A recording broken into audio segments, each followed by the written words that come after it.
Friday, the 21st of February 2025, and today we'll mainly be going over Africa, but we'll also cover events that happened in occupied Palestine last night. But starting off as usual in South Africa, where this weekend it is the G20 Foreign Ministers Summit, and it's in Johannesburg, and it is the first time that South Africa has hosted the event. The theme for this year's summit being equality, sustainability, and solidarity, which to me seems to be like good principles to promote. But the US Secretary of State Marco Rubio didn't seem to think so, and he has boycotted this year's summit because of Donald Trump's accusations against South Africa. He seems to think that by equality we mean DEI and wokeness, but this is Africa, and we have always held on to our principles of traditional family values. So hopefully the Americans will come to their senses. They are a member of the G20, and it doesn't matter where the summit is being held. The summit, though, seems to be going well so far, with several sideline meetings being taking place between member countries. Russian Foreign Minister Sergei Lavrov met with South African President Cyril Ramaphosa, as well as Brazilian Foreign Minister Marco Vieira and Chinese Foreign Minister Wang Yi. Lavrov and Yi discussing the conflict in Ukraine as well as relations between them and the United States. Sergei Lavrov also urged that G20 countries form a united front against the glorification of neo-Nazism, something that Volodymyr Zelensky will not be happy about.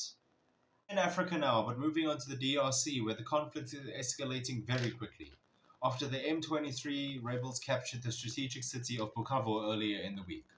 Bukavu being the capital of the South Kivu province. Earlier in the year, the rebels' offensive resulted in the fall in the city of Goma, and now with the capture of Bukavu, it showcases the growing strength of the M23 rebels allegedly backed by Rwanda. It was also being reported that Burundian soldiers that fought alongside Congolese soldiers in the city of Bukavu have accelerated the withdrawal of their forces after the fall of the city. Uganda has now also sent their troops into the northeastern part of the DRC, which has been met with cheers and praise from the local population. A Congolese minister has also asked the president of Chad for military assistance in fighting alongside the M23 rebels. No details about these discussions have been released, but an official privy to the discussions has revealed that Chad is considering the request from the DRC for assistance.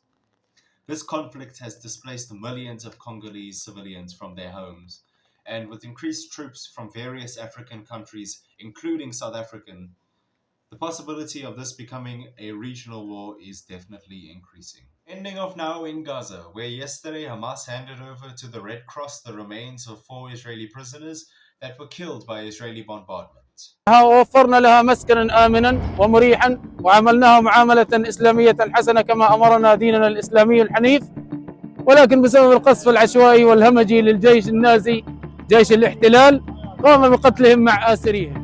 جثامين جنودهم وعائلاتهم الذين ضحى بهم نتنياهو والذين قتلهم نتنياهو، هذا الرجل الكذاب الأشر لن ننسى، لن نغفر، نحن ثابتون في أرضنا، لن نرحل منها. During the same day of the handover, Israeli Prime Minister and war criminal Benjamin Netanyahu claimed that the body of one of the prisoners didn't match DNA records and had accused Hamas of violating the ceasefire. In response to these accusations, Hamas posted on their official website confirming their commitment to the ceasefire agreement, adding that it was possible that an error was made, but only as a result of Israeli bombing of the prisoners' locations. But more concerning were the bus bombings that occurred in Bet Yam, south of Tel Aviv last night. 3 buses exploded last night, 3 extra bombs found, 1 at a train station.